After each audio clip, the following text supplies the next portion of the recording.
Welcome back, everybody. This is Todd Sylvester with the Todd Sylvester Inspires Belief Cast. Thank you for joining me today.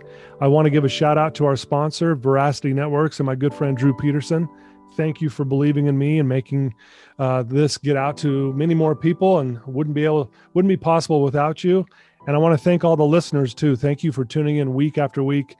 I pinch myself every week on how many people are listening, and it's a beautiful thing. And I think it's because of the amazing guests that I have on week after week. And today is no different. Today we are joined by Jenica Parcell. Thank you for joining us, Jenica. Thank you so much for having me. Absolutely. A little background on Jenica. She's a mom to two beautiful twins and married to her awesome husband, Tyler. They have an amazing story, which we're going to get into here in a minute. But she started a popular blog back in 2014 called A Slice of Style, where she kind of goes through and shares with her journey on what she went through, and very vulnerable, by the way, which I really love. She thinks family is her greatest gift, which we'll talk about. She believes that we all deserve the best in life. She struggled with infertility for years. And again, we're going to talk more about that journey and how she came across these two miracle twins that are just absolutely beautiful.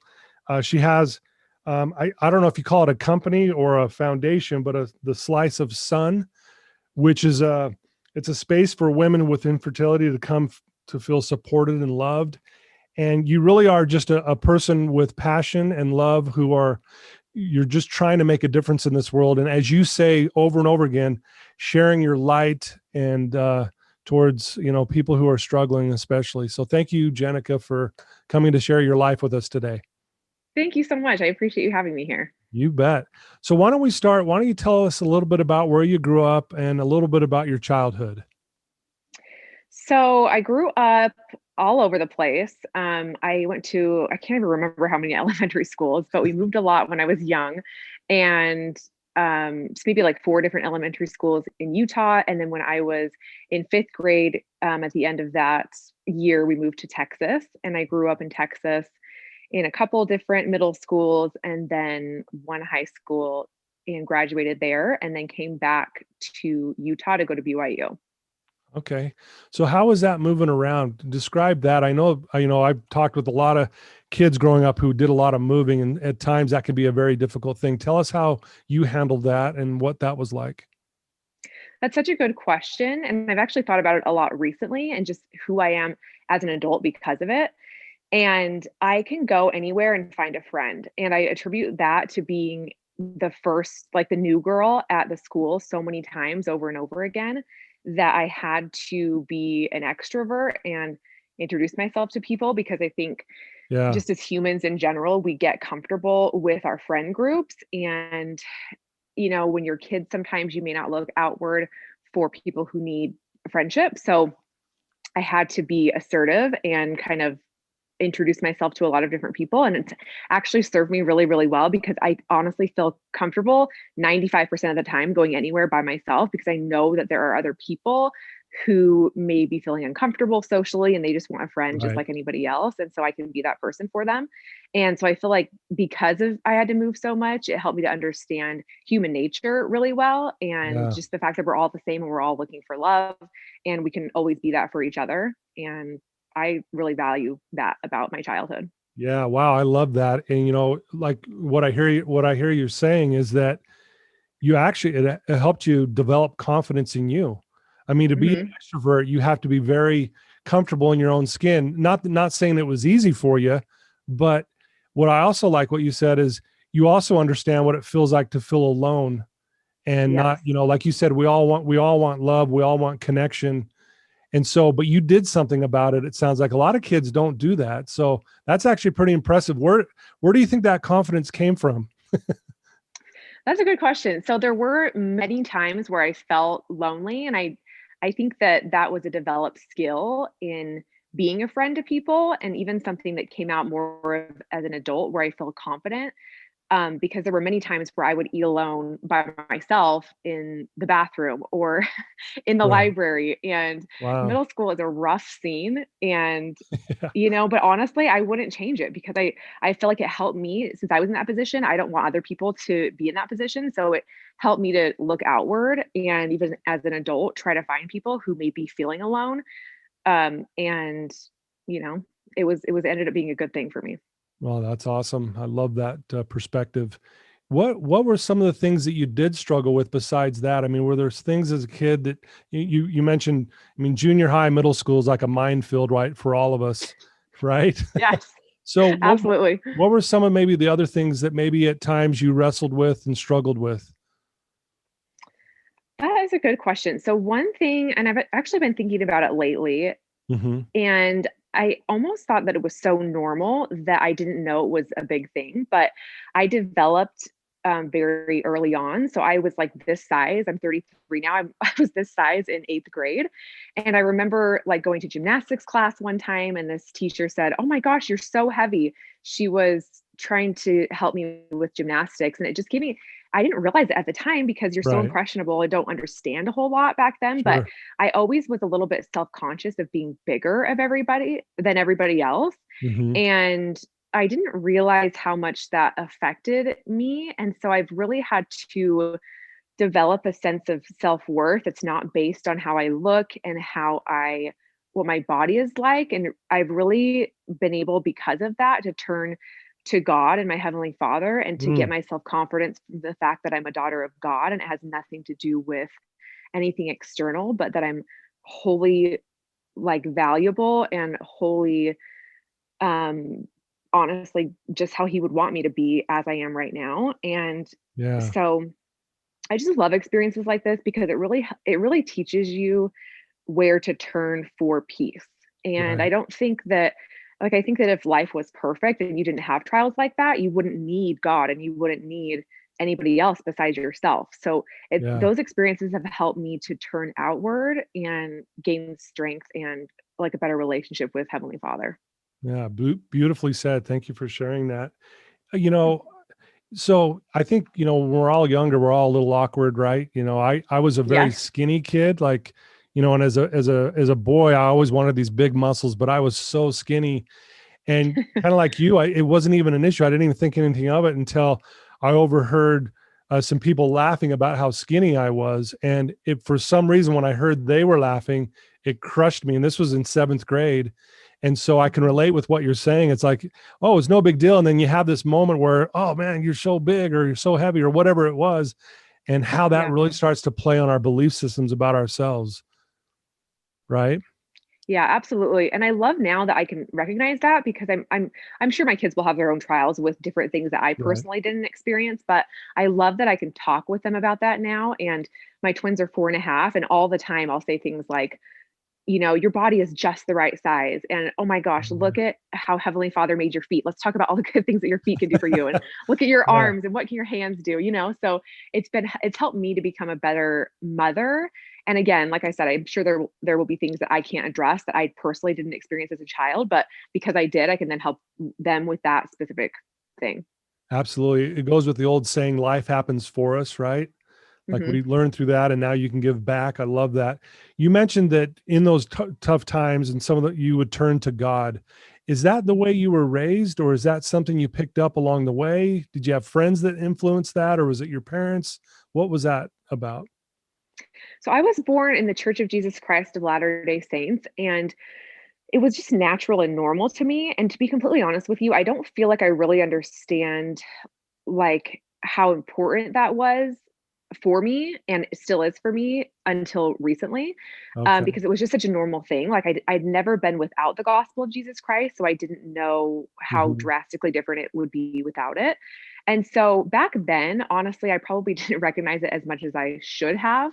Um, but I but it gave me an anchor to turn to and like a weekly reminder of where I can turn to. And then based on teachers' help and curriculum help within the church, I was able to slowly, it was like little seeds were being dropped almost to Hmm. remind me of where I can turn to for that peace, because there were plenty of places that I turned to try to find it that never worked. Right. Just even different simple things like retail therapy or, watching a good show on TV. Yeah, it's nice temporarily, but that's not going to give you lasting peace. And so it helped me when I was growing up, but I feel like even more now, I'm Yeah. realizing how much it did help me and like that foundation of the fact that I'm a daughter of God, and that's enough. Yeah. Wow. That's powerful. Thank you for sharing that. Well, let's, jump ahead here a little bit. Obviously, you got, like you just mentioned, you have two beautiful twins. Is it Harris and Goldie? Is that I'm saying that Yes. right? Yeah. Yes. Awesome. And again, I think a lot of people have followed your journey for years now, but I'd love to hear just, kind of some raw perspective from you struggling with infertility. Just talk us through that a little bit and share your story around that. Okay. So I was never the one growing up that really was super excited to be a mom. I knew that it would happen one day, but Hmm. a lot of people say, like, that's the only thing I ever wanted. And that was never me. Right.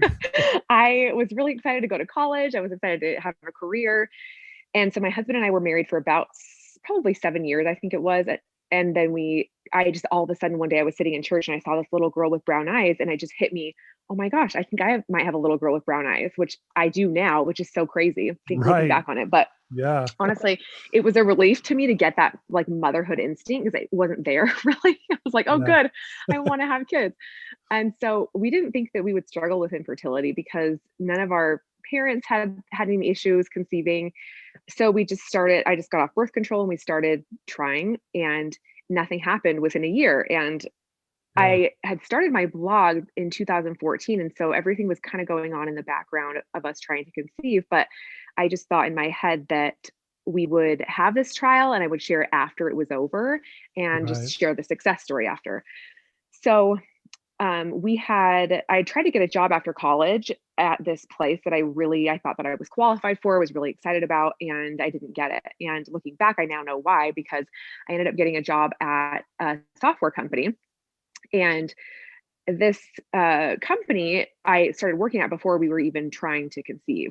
And Hmm. they ended up covering all of our fertility treatments, which looking back on it saved us probably $200,000. And we would have had to Wow. probably go into debt had we not Yeah. had that infertility coverage. Wow. So we did an IUI, which is artificial insemination, did that once, didn't work, twice, didn't work, three times, didn't work. And so luckily at this point, we had really good insurance. So we did a round of IVF. We got 3 embryos, transferred one, didn't work, transferred two, sort of worked, but I had a miscarriage on an airplane in China Oh, when we were wow. on a vacation. And at that point, after 5 different procedures and all of that, my body just felt really sick. My mind felt tired. I was just kind of exhausted. So we decided we wanted to take a break that summer.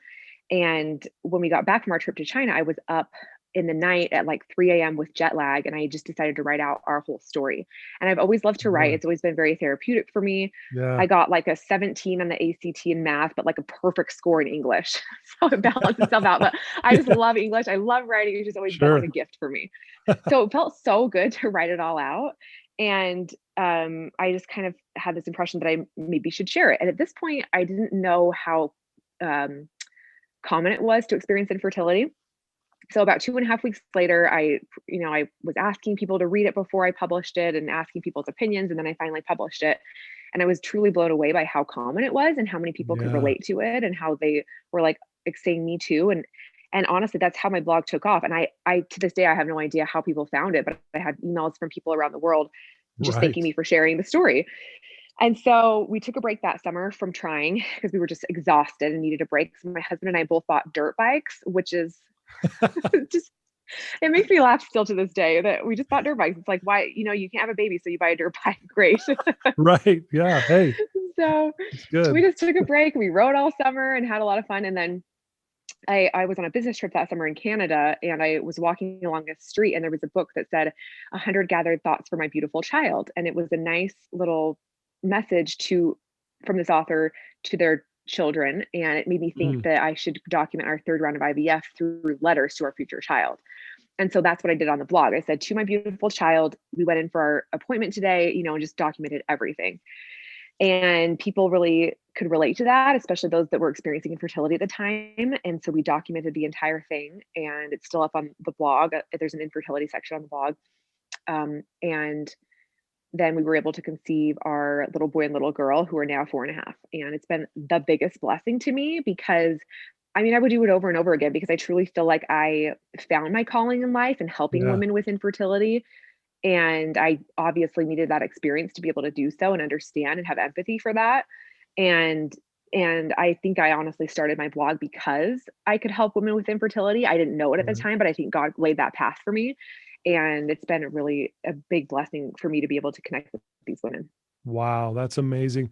When you were getting ready to actually put it up online, right, on your blog, were you nervous at all? Did you hesitate, or were you just like, "Nope, I'm going for it and I'm gonna put it out there?" I was really nervous because, like I said, this was back in 2015. And at least from what I saw, I didn't know a whole lot of people talking about infertility at the time. And I was super nervous, because putting something out there that's so close to your heart, and something that for me and Yeah. us was it's the most important thing in life, is family and human relationships. And to put something out there that somebody could judge or maybe misconstrue or offend, I think I was kind of a people pleaser at the time. And so Yeah. to say something maybe in my story that would have offended somebody, Sure. really, it was very stressful for me. I remember when I hit publish, my heart was just pounding. It was Oh, I very know. nerve wracking. Well, what's beautiful about what you've done is that, that's a very vulnerable thing for you to do. And then, but what's amazing is when we're vulnerable, people will connect. Hmm. And I really do believe that we're never more fully alive than when we're connecting with other people. And that's really what you've been doing here. And like you said, you wanted to create this safe space for women who have been going through the same thing you have. And obviously, you've done an amazing job, but it's because you've been so vulnerable. I think, as I've read through your stuff, I mean, you don't hold back. You share it all. Yeah, exactly. Yeah, definitely. I agree with you. I think that it's so nerve-wracking to do it, but then I think about other people who have shared their experience, and so I just can't do that, very well if you're not sharing your full story. Right. No, I'm with you on that for sure.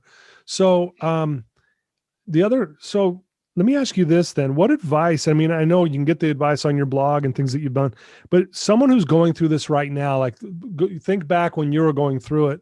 If there's someone, right now who's listening to this or is going through exactly what you've been through, I mean, what kind of advice could you give them? And what were some of the things that you did, not only obviously by yourself, but obviously with Tyler, that helped you through this? That's a really good question. I would say, remember that you're not a victim. I think that that was my Mm, number one thing that helped me through it. I just don't think that it's helpful ever to put yourself in that victim mindset. And for me, the thoughts that really helped me, I would say one thought helped me more than anything, and that was the fact that I was just fully aware that I am a human, and humans have trials and hardships to help them grow. And if it wasn't this trial, it'd be something else. And no one escapes humanity and life without experiencing hard things. So right. whether someone's life looks perfect from the outside, 100% guaranteed it's not. Hmm. And I Yeah. just think it helped me to really remember that this is not happening to me. This is my life, and this is a trial I've been given for a reason. Wow.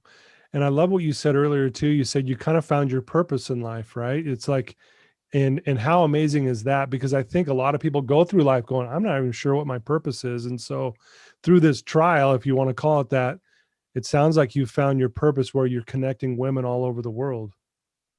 Yeah, exactly. I love it. And it's so neat too.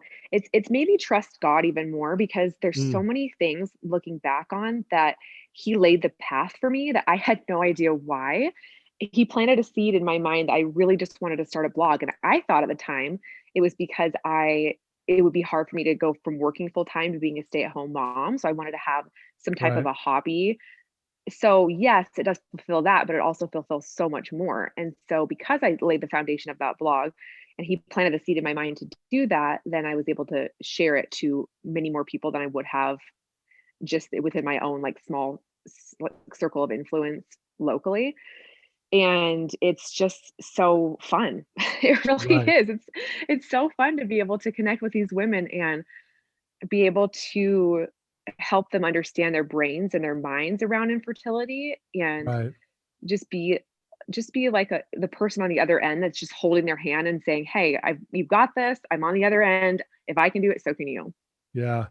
I love that. What's one of the most common questions you do receive from women who are going through this? What do they ask you typically? They asked me how I was able to remain so happy during infertility, Yeah. and I didn't quite understand it at the time. Um, and it's helped me being asked that so many times has helped me to ponder it a lot and ask why. And I think it's because of the thoughts that I chose intentionally. Hmm. And so I'm actually going through a coaching program right now. I stumbled upon it after, but Hmm. this woman, Jody Moore, she has a podcast, which I love. And I Right. listened to all of it and I thought, like, this is what I thought in my mind when I was going through infertility. I just didn't know this model of how to Right. explain it to people. And so I'm doing a coaching program right now to help develop an infertility coaching program to help women understand Wow. their minds, because I think it's so hard when you're in it in your brain sometimes to Yeah. understand what's going on. And I think if you can understand it, then you can change it and intentionally choose thoughts that serve you and help you have the result that you want in your life. And so based on that question that I've gotten so many times, I've really Yeah. wanted to be able to help people with that specifically. Yeah. Well, it's interesting because I have it even written down right here. How do you stay so positive? Because again, you've been through a lot, but I think what I heard you say, which really hit me hard, is you said you remembered you're not a victim. Mhm. Even though it's a hard thing you're going through, but I don't know. I'm really impressed, honestly, Jenica, how you stay so positive and like you said, you let your light shine towards other people. It's just a beautiful thing to watch. Thank you. That is really kind of you to say. I appreciate that. Yeah, it's just the truth. Well, let's talk a little bit about you got your blog, A Slice of Style, and then you Hmm. also have it's a company. Do you call it a company of the Slice of Sun? Yeah, so it's actually kind of confusing. The I feel Slice like of Sun? it's the slice of sun. I kind of wish I Okay. would have created a name with the word fertility in it, but Yeah, you do the best you can as you go. But yes, absolutely. so that's totally separate. So a slice of style is the lifestyle blog that I started in 2014, and Okay. then last year. About 2.5 years ago, I had the seed in my head that I wanted Hmm. to start something to help women with infertility specifically. And Right. so it started out as just wanting to sell products to help women, because I wore a necklace during infertility that kind of helped. It's kind of like my little silent source of strength that just remind me Sure. to be bold and strong. And so I wanted to sell socks and pajamas to sell that they could wear when they're experiencing that, and just kind of Yeah. feel the community and feel that there are so many other people that are experiencing it as well. And then a portion of those, so we do sell socks and pajamas, Okay. and a portion of those sales go to women experiencing infertility. And then, um, like I mentioned earlier, I'm doing a coaching program that will launch later this year. And that is Nice. what I'm the most excited about, because honestly, it has absolutely changed my life. I think that anybody could benefit from it. And I just feel like it's given me the tools that I've learned have empowered me more than anything, and truly helped me remember how in control I am of how I feel and my thoughts and the results I get in my life. And I'm just so excited to be able to share those tools with other people. Yeah. Wow.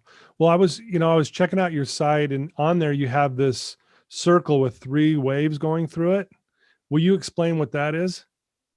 I love that you asked that. So when thinking about what I wanted my company to feel like, sunshine has always been the thing for me that's like the epitome of joy. I just love sun. Yeah.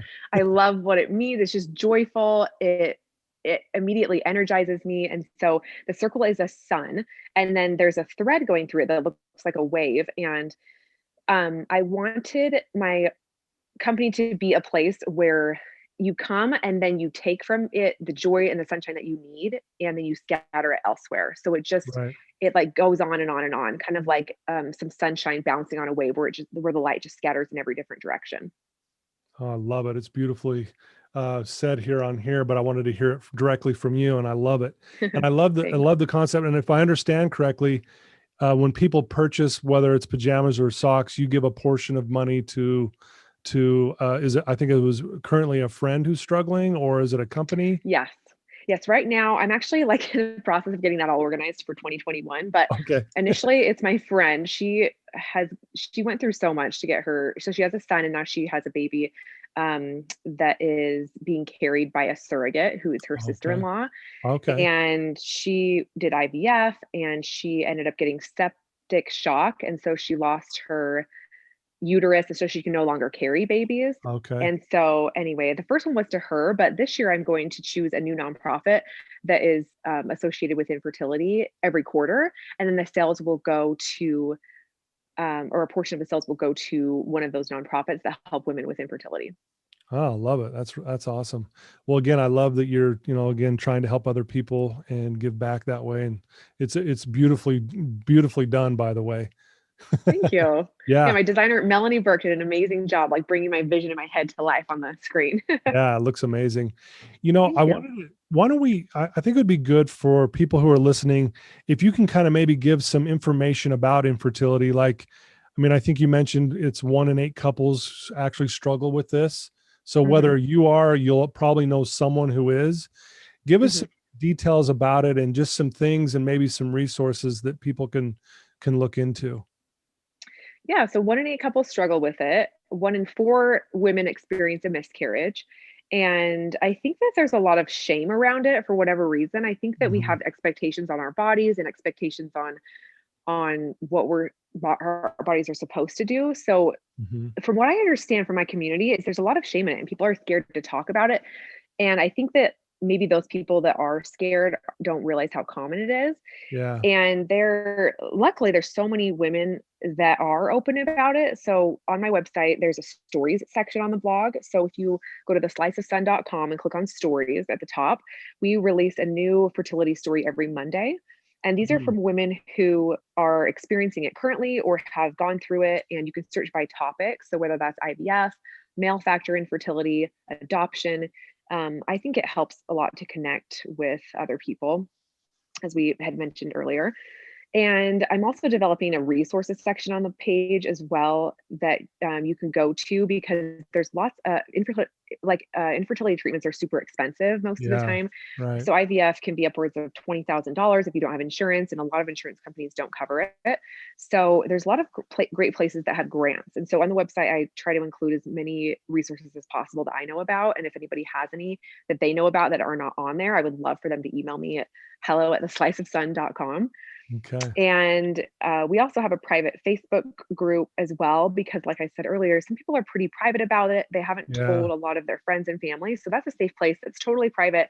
They can come to that. It's called Fertility Family by the Slice of Sun, and they can just come and connect with people. And there's conversations going all the time with people asking and talking to each other. And so I just think that the main thing I would want people to know is how common it is, and there's nothing shameful about it. And I think I genuinely believe that every experience that we have is for our benefit, and we can find something that then we can then take into the next experiences moving forward that can either benefit ourselves or those around us. Yeah. Again, well said. And goes back to what we were saying. Life happens for us. Like you said, you wouldn't change any of this, right? Right. Obviously, because look what you're doing, and it's put you in a position to be a light to so many people. I know that you're really big on your diet and the way you eat. Yes. You really are passionate about that as well. Why is that so important to you, and how has that changed your life? So after my twins were born, about 3 months later, I got my hormones checked from a doctor, and she Mhm. told me at the time, "You have a raging case of mono." And she said, Mm, "It looks like a recurring case." And it was interesting to me because I'd never had mono in high right. school or anything like that. But I was like, I kind of thought, I didn't know a whole lot about it at the time. So I just kind of thought to myself, like, oh, well, my twins are newborns anyway. I'm going to be tired either way. Right. So I Yeah. just honestly like ignored it. I didn't do anything. Right. And so then last year, it was springtime, and I was so tired all the time and I would get 8 hours of sleep at night. Like my twins were sleeping well at the time. And I would wake up at about, 7 o'clock. And then by 1 p.m., I would just be so exhausted that it was like painful. I would like make up scenarios in my head to try to like escape my life. Like, Right. and not like end my life, but like I would try to make up excuses like, I want to go to sleep in a hotel tonight. How can I do that just so I can sleep all day? Do you know what I mean? It was like, I was like, Right. and then I look back, I'm like, that's not normal. to think Right. that, So I talked to my husband about it, and it kind of offended me a little bit at first, because he was like, well, he's like, there's something wrong with you. And I'm like in terms of like health, like he's like, there's something wrong with you. And I was like, no, there's not. I'm like, you have no idea what it's like to be at home with twins all day. I'm like, you'd be this Right. tired too. And then Right. all of a sudden I was like, maybe he's right. This isn't normal. So I started talking to women who were in my position. They're like, yeah, that's not normal. Like, that's not normal to be that tired. Yeah. And so I brought it up to my mother-in-law, and she had mentioned Epstein-Barr virus, which she had had when she was about my age. And it's a virus that 95% of like humans have in their system, but most of the time your body can fight it off and your immune system can suppress it to where it doesn't affect you. And something either super physically traumatic or emotionally traumatic can bring it out.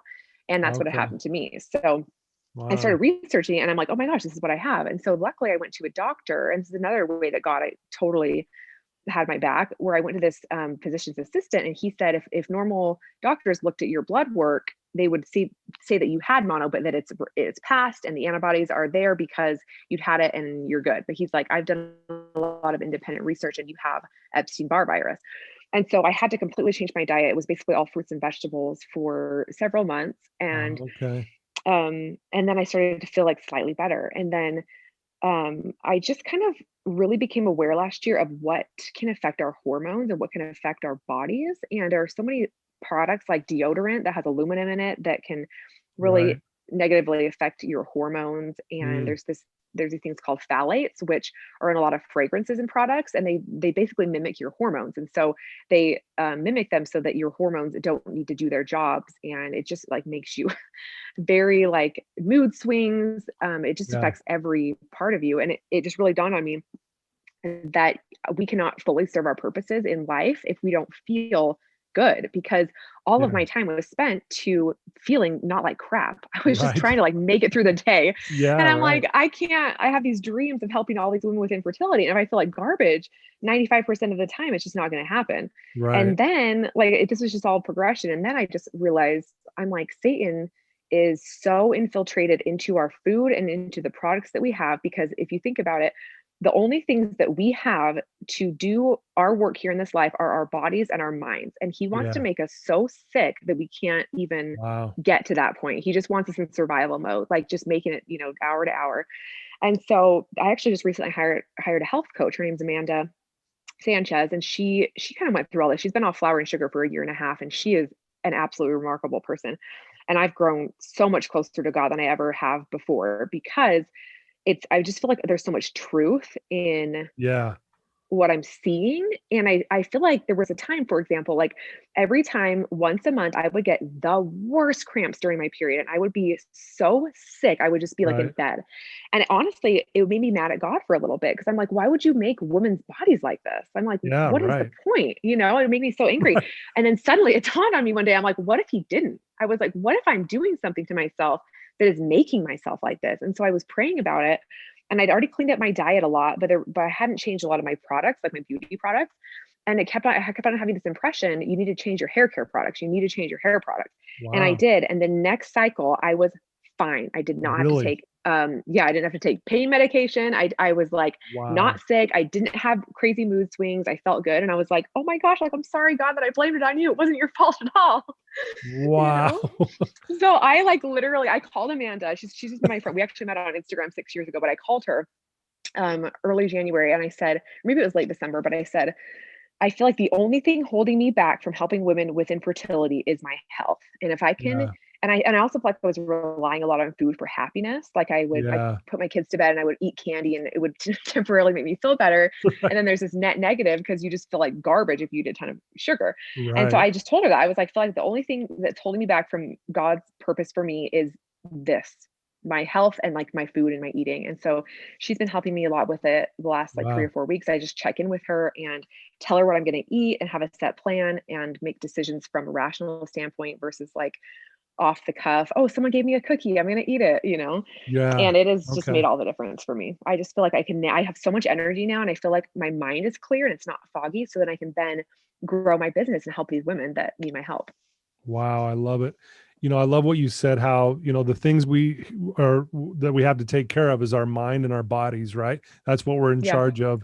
And it Yeah. reminds me of a guy, James Allen, out of his book, As a Man Thinketh. I was looking this up as you said this, It says the body is the servant of the mind. It obeys the operations of the mind, whether it be deliberately chosen or automatically expressed.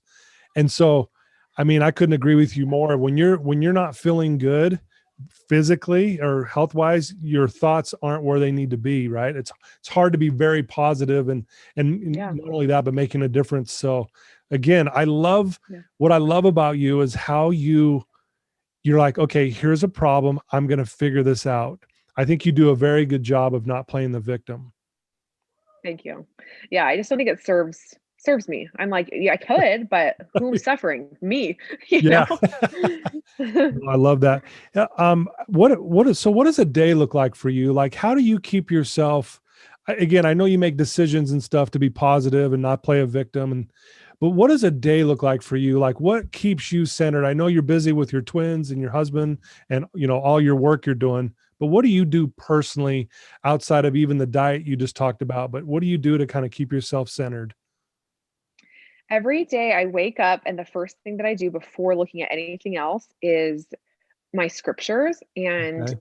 connect in some way with God, because I just think that if I'm not doing that every single day, it's so easy to forget who I am. And it's very easy for me to just start making excuses, even different Right. things like I noticed myself constantly playing the victim with my time. And I kept saying to myself, I don't have enough time to do this. I don't have enough time to do Yeah. this. And then I started really like delving into my scriptures and the Come Follow Me curriculum, which is so amazing in the Church Hmm. of Jesus Christ of Latter-day Saints, Yeah. is that it's just helped me so much to be able to take stewardship over everything in my life. And that includes my time. And I feel like as I stay close to God, he'll answer my prayers, and he's the best business partner I've ever had because he knows everything and he Wow. created everything. And so I just ask him, like I just feel like if I'm not reading my scriptures or connecting with God every single day, I forget that he is there always. And I am such an independent person that I just try to rely on myself, which just doesn't work because I don't have all the answers. And so I try to do that every day and just remind myself that I don't have to know all the answers and he does, and he's there with me and he knows the path like right now before I've ever even remotely thought about it. Like looking Right. back on my blog, he knew that this would lead to this. I had no idea at the time. And so I just think connecting with him every day is the single most important thing that I do because it helps to center me. It helps me to balance my priorities with my family. It helps me to be present with them because I just think that there's a time and a place for everything. And I feel like if I'm not connecting with him, I get so frantic in trying Yeah. to achieve and trying to grow. And he helps me find like the stillness and the calm to understand the actions that are actually vital for me to take to move forward in serving his purposes. Wow, very well said.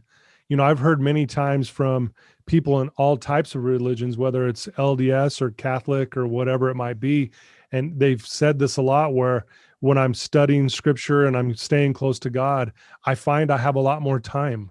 And I don't know how to Mhm. explain that either, but I hear this a lot. And that's basically what you're saying. And what I loved, you said, God's, the best business partner you could ever have. That's awesome. Yes. Yeah, you think about it. He created literally everything. He created the ideas in our heads. He created Yeah. everything. So it's like, of course he can have the answers for us. It's like amazing to remind myself of that. Dang, that's powerful, Jenica. Thank you.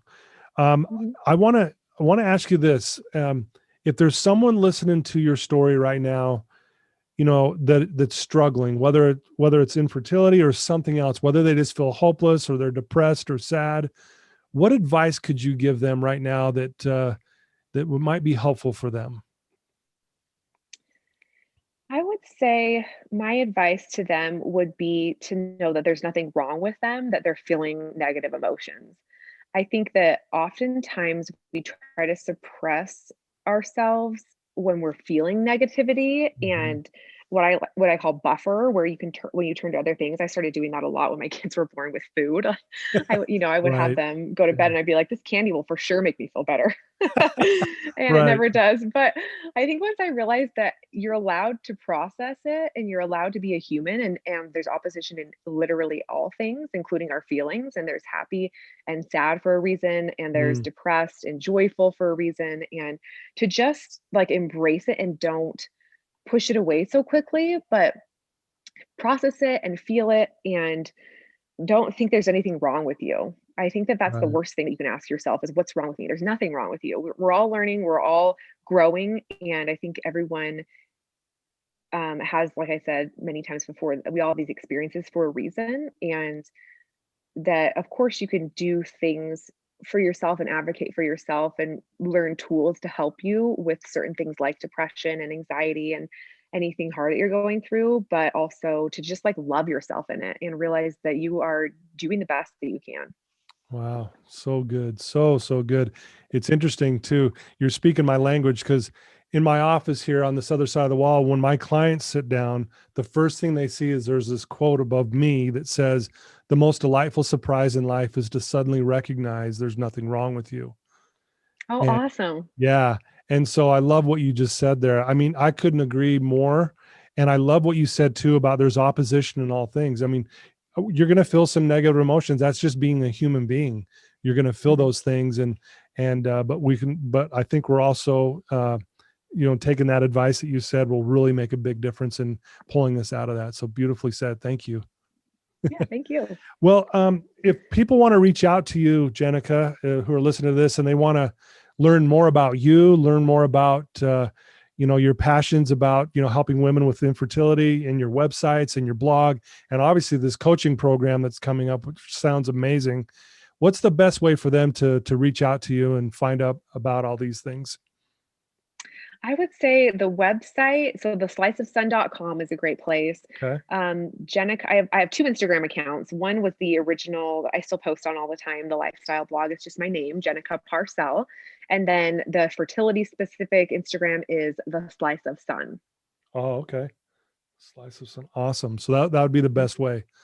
Well, Yes.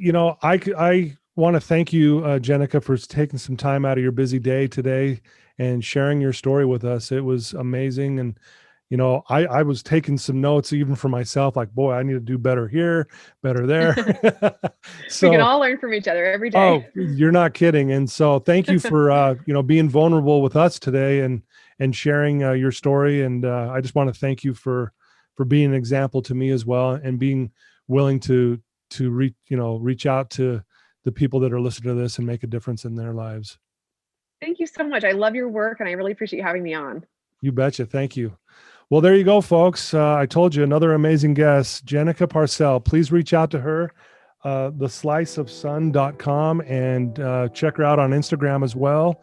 And we look forward to seeing what her coaching program is going to look like as well. And we'll help promote that from our end as it becomes available. So, thank you so much, everyone. I love you guys, and Jenica, you have an amazing day. And thanks for your time today. Thank you. Bye, everyone.